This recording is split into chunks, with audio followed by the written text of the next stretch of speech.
ನಮಸ್ತೆ, welcome back to my YouTube channel. I hope ಎಲ್ಲರೂ ಚೆನ್ನಾಗಿದ್ದೀರಾ ಅಂತ ಅಂದ್ಕೊಂಡು ಈ ವಿಡಿಯೋ ಸ್ಟಾರ್ಟ್ ಮಾಡ್ತಾ ಇದ್ದೀನಿ. ನಾನು ಒಂದು ವಾರ 15 ದಿವಸ ನಮ್ಮಮ್ಮನ ಮನೇಲಿರೋ ಅಂತ ಪ್ಲ್ಯಾನ್ ಮಾಡ್ಕೊಂಡು ಹೋಗಿದ್ದು. ನಾನು ಯಾವತ್ತು ಈ ಥರ ಪ್ಲ್ಯಾನ್ ಮಾಡ್ಕೊಂಡು ಹೋಗ್ತೀನೋ ಒಂದಿನವೂ ಆಗೋದೇ ಇಲ್ಲ. ಹೋಗಿ ಒಂದು ವಾರನೂ ಆಗಿಲ್ಲ, ಒಂದು ವಾರ ಆಯ್ತೇನೋ ಅಷ್ಟೇ.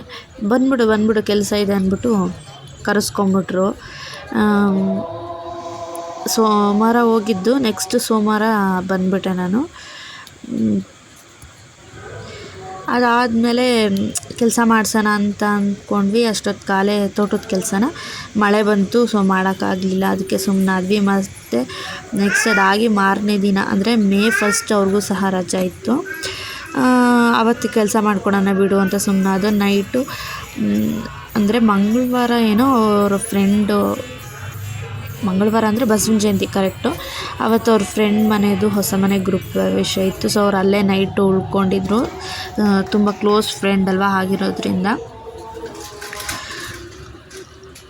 ನಾವು ಮನೇಲಿ ಒಬ್ಬರೇ ಇದ್ವಿ. ಮಳೆ ಸಿಕ್ಕಾಪಟ್ಟೆ ಬರ್ತಿತ್ತು. ಅವನು ನಡೆದಾಡೋಕ್ಕೆ ಸ್ಟಾರ್ಟ್ ಮಾಡಿದ್ದ. ಸೊ ಅದಕ್ಕೆ ಹಂಗೆ ಒಂದು ವೀಡಿಯೋ ಮಾಡೋಣ ಅಂತ ವೀಡಿಯೋ ಮಾಡಿದೆ. ಅಂದರೆ ಫ್ಲೂಯೆಂಟಾಗಿ ಇನ್ನೂ ಓಡಾಡಲ್ಲ ಬೇಗ ಸ್ವಲ್ಪ ಅಲ್ಲಲ್ಲೇ ಬೀಳ್ತಾನೆ. ಬಟ್ ಆದರೂ 1 ವರ್ಷದ ಮೇಲೆ 3 ತಿಂಗಳಾಗೈತೆ. ಸೊ ನಡೀತಾನಲ್ಲ, ಅದೇ ಒಂದು ಖುಷಿ. ಯಾಕಂದರೆ ಸ್ವಲ್ಪ ಒಂದು ವೀಕ್ ಇದ್ದಾನೆ, ಅದಕ್ಕೋಸ್ಕರ ಹಾಗೆ ವೀಡಿಯೋ ಮಾಡಿಕೊಂಡೆ. ಅದಕ್ಕೆ ಇನ್ನೇನು ನಾವಿಬ್ಬರೇ ಅಲ್ವಾ ಇರೋದು ಅಂತ ಅಂದ್ಬಿಟ್ಟು, ಅಂದರೆ ನಾನು ಚಿರು ಪಾಪು ಅಷ್ಟೇ ಅಲ್ವಾ ಇರೋದು ಅಂತ ಅಂದ್ಬಿಟ್ಟು ಮಾವಿನಕಾಯಿ ಹಾಕ್ಬಿಟ್ಟು, ಟೊಮೆಟೊ ಇರಲಿಲ್ಲ, ಸೊ ಅದಕ್ಕೆ ಮಾವಿನಕಾಯಿ ಹಾಕ್ಬಿಟ್ಟು ಉಪ್ಪಿಟ್ಟು ಮಾಡ್ಕೊಂಡಿದ್ದೆ. ಚೆನ್ನಾಗಿ ಬಂದಿತ್ತು. ಎಲ್ಲ ಖಾಲಿಯಾಗಿ ಇಷ್ಟಿತ್ತು. ಸೊ ಅದಕ್ಕೆ ವೀಡಿಯೋ ಮಾಡೋಣ ಅಂತ ಹಂಗೆ ವೀಡಿಯೋ ಮಾಡಿಕೊಂಡೆ ಅಷ್ಟೇ. ಮತ್ತು ಪೈನಾಪಲ್ ಇತ್ತು, ಹಾಗೆ ತಿಂದರೆ ನಾಲ್ಗೆ ಕಡಿತಾ ಇತ್ತು, ತಿನ್ನೋಕ್ಕಾಗಲಿಲ್ಲ. ಒಂದು 4 ಪೀಸ್ ತಿಂದ್ವಿ, ಆಮೇಲೆ ತಿನ್ನೋಕ್ಕಾಗಲಿಲ್ಲ.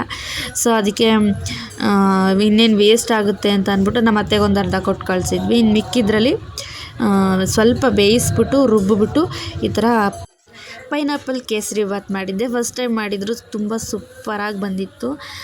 ಮತ್ತು ದಿನವೆಲ್ಲ ಅವನನ್ನು ಚಿಕ್ಕವನು ಹಿಡಿಯೋದೇ ಆಯಿತು. ಅವನು ಆಟ ಆಡ್ತಿದ್ದ ಅಂತ ಅಂದ್ಬಿಟ್ಟು ವೀಡಿಯೋ ಏನೂ ಮಾಡೋಕ್ಕೋಗಲಿಲ್ಲ. ಮತ್ತು ನೆಕ್ಸ್ಟ್ ಡೇ ಬೆಳಗ್ಗೆನೇ ಅಡುಗೆ ಮಾಡಿಟ್ಟು ಕಡಲೆಕಾಳು ಉಳಿಸಾರು ಮಾಡಿ ಅನ್ನ ಮಾಡಿ, ಅವರು ತೋಟದ ಹತ್ರ ಹೋಗಿರ್ತೀನಿ ನಾನೆಲ್ಲ ಪೈಪ್ ಐಟಮ್ ಎಲ್ಲ ತೊಗೊಂಡು, ನೀನು ಅಲ್ಲಿಗೆ ಬಂದ್ಬಿಡು ಅಡುಗೆ ಮಾಡಿಕೊಂಡು ಬಾಕ್ಸ್ಗೆ ಹಾಕ್ಕೊಂಡು ಅಂತ ಅಂದರು. ಅದಕ್ಕೆ ಬೇಗ ಅಡುಗೆ ಮಾಡಿ ಬಾಕ್ಸಿಗೆಲ್ಲ ಹಾಕ್ಕೊಂಡು ತಗೊಂಡು ಬಂದಿದ್ದೆ. ಅವರು ಅಷ್ಟೊತ್ತಿಗೆಲ್ಲ ಹಾಕ್ಕೊಂಡು ಮಾಡ್ತಾಯಿದ್ರು ಅವ್ರ ಪಾಡಿಗೆ ಅವ್ರ ಕೆಲಸ. ನಾನು ಚಿರುಗೆ ಊಟ ಮಾಡೋಕ್ಕೆ ಹಾಕ್ಕೊಟ್ಬಿಟ್ಟು ನಾನು ಬಂದೆಲ್ಲ ನೋಡ್ತಾಯಿದ್ದೆ ಏನು ಮಾಡೋದಪ್ಪ ಅಂತ. ಅಂದರೆ ನಮಗೆಲ್ಲ ಇದೆಲ್ಲ ಹೊಸ್ತು.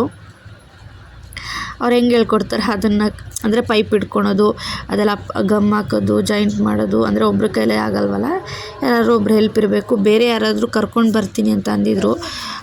ಆಮೇಲೆ ಅವ್ರು ಬರಲ್ಲ ಅಂತ ಅಂದ್ರಲ್ಲ, ಸೊ ಅದಕ್ಕೆ ಏನು ಪರವಾಗಿಲ್ಲ ಬಿಡು ನಾವೇ ಮಾಡೋಣ ಅಂತ ಅಂದ್ಬಿಟ್ಟು ನಾವೇ ಮಾಡ್ತಾಯಿದ್ವಿ. ಅವ್ರು ಮಾಡ್ತಾಯಿದ್ರು, ನಾವು ಊಟ ಎಲ್ಲ ತೊಗೊಂಡೋಗಿದ್ವಲ್ಲ, ಊಟ ಎಲ್ಲ ಮಾಡಿಕೊಂಡು ಇಬ್ಬರು ಒಂದೇ ಸಲ ಕೆಲಸ ಮಾಡೋಕ್ಕೆ ಹಿಡಿದ್ವಿ. ಒಂದು ಸ್ವಲ್ಪ ಹೊತ್ತು ಆದಮೇಲೆ ಸ್ವಲ್ಪ ಏನೋ ಐಟಮ್ ಮಿಸ್ ಆಗಿತ್ತು, ಅಂದರೆ ಕಡಿಮೆ ಬಿತ್ತು.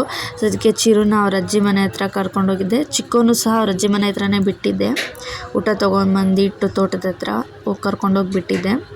ಅವನನ್ನು ಹಂಗೆ ನೋಡಿಕೊಂಡು ಒಂಚೂರು ಏನಾದ್ರು ಸರಿ ಮಾಡಿಕೊಟ್ಬಿಟ್ಟು ತಿನ್ನಿಸ್ಬಿಟ್ಟು ತಿನ್ನಿಸಿದ್ರು ನಮ್ಮ ಅತ್ತೆನೇ. ನಾನು ಅಷ್ಟೊತ್ತಿಗೆ ಬಂದು ತೋಟದ ಹತ್ರ ಎಲ್ಲ ಕೆಲಸ ಮಾಡ್ಕೊತಿದ್ವಿ. ಮುಗಿಸಿ ಮನೆಗೆ ಬರೋ ಅಷ್ಟೊತ್ತಿಗೆ ಸಿಕ್ಕಾಪಟ್ಟೆ ತಲೆನೋವು ಬಂದಿತ್ತು. ಅಂದರೆ ಬೆಳಗ್ಗೆ 10 ಗಂಟೆಗೆ ಹೋಗಿದ್ದಿದ್ದು, 10 ಗಂಟೆಯಿಂದ ಸಂಜೆ 6 ಗಂಟೆ ತನಕ ಬಿಸಿಲಲ್ಲೇ ಇದ್ವಲ್ಲ, ಸಖತ್ತು ತಲೆನೋಯ್ತಿತ್ತು. ಅದಕ್ಕೆ ಬಟ್ಟೆ ಕಟ್ಕೊಂಡು ಅಡುಗೆ ಏನೂ ಮಾಡೋದಿರಲಿಲ್ಲ. ಚಿಕ್ಕವನಿಗೆ ಮತ್ತೆ ಸರಿ ಮಾಡಬೇಕಿತ್ತಲ್ಲ ಸಂಜೆ, ಅದನ್ನು ಮಾಡಿ ತಿನ್ಸೋಕ್ಕೆ ಅಂತ ಮಾಡ್ತಾಯಿದ್ದೆ ಅಷ್ಟೇ. ಹಿಂಗೆ ಒಂದು ಸ್ವಲ್ಪ ಹೊತ್ತು ಮಲಿಕೊಂಡಿದ್ವಿ, ಆಮೇಲೆ ಮಾಡ್ತಾಯಿರೋದು. ಅಂದರೆ ನನಗೆ ಸ್ವಲ್ಪ ತಲೆನೋವು ಬಂದರೆ ಮೆಡಿಸನ್ ಹಾಕ್ಕೊಳೋದೆಲ್ಲ ಕಡಿಮೆ. ಸೊ ಈ ಥರ ತಲೆಗೆ ಬಿಗಿಯಾಗಿ ಬಟ್ಟೆ ಕಟ್ಕೊಂಡು ಒಂದು 10-15 ನಿಮಿಷ ಮಲಿಕೊಂಡ್ಬಿಟ್ರೆ ಸ್ವಲ್ಪ ಕಡಿಮೆ ಆಗುತ್ತೆ. ಆಮೇಲೆ ಏನಾದರೂ ಊಟ ಮಾಡಿ ಮಾತ್ರೆ ನುಂಗ್ಬಿಟ್ಟು ಮಲಿಕೊಳೋದು. ಕಡಿಮೆ ಆದರೆ ನುಂಗಲ್ಲ, ಇಲ್ಲಾಂದರೆ ನುಂಗ್ತೀನಿ ಅಷ್ಟೇ. ಇದೆಲ್ಲ ಮುಗಿಸ್ ಮಲಗೋ ಅಷ್ಟೊತ್ತಿಗೆ ಸಿಕ್ಕಾಪಟ್ಟೆ ಟಯರ್ಡಾಗಿತ್ತು. ನೈಟೇ ಬಿಸಿ ನೀರು ಕಾಯಿಸಿದ್ದೆ. ಉಯ್ಕೊಂಡು ಅವರು ಸಹ ತುಂಬ ಮೈಕೈ ನೋವಾಗಿರುತ್ತಲ್ಲ, ಉಯ್ಕೊಂಡು ಮಲಿಕೊಂಡ್ರು. ನಾವು ಮಲಿಕೊಂಡ್ಬಿಟ್ಟಿದ್ದು. ಬೆಳಗ್ಗೆ ಎದ್ದು ಇಡ್ಲಿಗೂ ಸಹ ನೆನಕ್ಕೆ ಹಾಕಿದ್ದೆ, ಅದು ಸಹ ಎಲ್ಲ ರುಬ್ಬಿಟ್ಟಿದ್ದೆ ನೈಟೇ. ಬೆಳಗ್ಗೆ ಎದ್ದು ಇಡ್ಲಿ ಮಾಡಿ ಈ ಏನಂತಾರೆ ಅಡ್ಲಕಾಯಿ ತೊಗೊಂಡಿದ್ರು. ನಮ್ಮ ಅತ್ತೆ ಊರೊಳಗೆ ಬರ್ತಾರೆ ಮಾರೋದಕ್ಕೆ, ಅಲ್ಲೇ ಒಂದು 20 ರೂಪಾಯಿ ಕೊಟ್ಬಿಟ್ಟು ಒಂದು ಅಡ್ಲಕಾಯಿ ತೊಗೊಂಡಿದ್ರು. ಅದು ಪಾಪನ ಕರ್ಕೊಂಬರಕ್ಕೆ ಹೋಗಿದ್ನಲ್ಲ ಅವಾಗ ಹಂಗೆ ಕೊಟ್ಟಿದ್ರು, ಹೋಗಿ ಅಲ್ಲೇ ಮಾಡು ಕೊಟ್ಟು ಕಳಿಸಿವಂತೆ ಅಂತ. ಅಡ್ಲಕಾಯಿ ಕೂಟ್ ಥರ ಮಾಡಿ ಇಡ್ಲಿ ಮಾಡೋಣ ಅಂತ ಎಲ್ಲ ರೆಡಿ ಮಾಡ್ಕೊಂಡಿದ್ದೆ. ಬಟ್ ವೀಡಿಯೋ ಮಾತ್ರ ನಿಜವಾಗ್ಲೂ ಮಾಡೋಕ್ಕಾಗಲ್ಲ. ಮಾಡಿಬಿಟ್ಟು ನಾವು ಊಟ ಮಾಡಿ ನಮ್ಮ ಅತ್ತೆಗೂ ಸಹ ಕೊಟ್ಟು ಕಳಿಸಿದ್ದೆ. ಊಟ ಎಲ್ಲ ಆದಮೇಲೆ ಅವರು ಕೆಲ್ಸಕ್ಕೆ ಹೋದರು, ಆಗಲ್ಲ ಅಂತಿದ್ರು. ಬಟ್ ಆದರೂ ಹೋಗ್ಬೇಕಲ್ಲ ಅಂತ ಹೋದರು. ಅವ್ರು ಕೆಲ್ಸಕ್ಕೆ ಹೋಗಾದ್ಮೇಲೆ ನಾವು ಊಟ ತಿಂಡಿ ಎಲ್ಲ ಮಾಡಿ ಇವತ್ತೆಲ್ಲ ಬರೀ ರೆಸ್ಟ್ ಮಾಡಿದ್ದೇನೆ, ಬರೀ ಮಲ್ಕೊಂಡಿದ್ದೆ. ಕೆಲಸ ಅದೇ ಸೀಬೆಕಾಯಿ ಸಿಕ್ಕಿತ್ತು, ಮನೆ ಎದುರುಗಡೆನೇ ಒಂದು ಗಿಡ ಇದೆ, ಅದು ತಿಂದ್ವಿ ಅಷ್ಟೇ. ಇವತ್ತಿನ ವ್ಲಾಗ್ ಇಲ್ಲಿಗೆ ಎಂಡ್ ಮಾಡ್ತಾಯಿದ್ದೀನಿ. ಹೊಸದಾಗಿ ಯಾರೆಲ್ಲ ನನ್ನ ವೀಡಿಯೋ ನೋಡ್ತಾ ಇದ್ದೀರಾ ಪ್ಲೀಸ್ ಸಬ್ಸ್ಕ್ರೈಬ್ ಮಾಡ್ಕೊಂಡು ಸಪೋರ್ಟ್ ಮಾಡಿ. Thank you.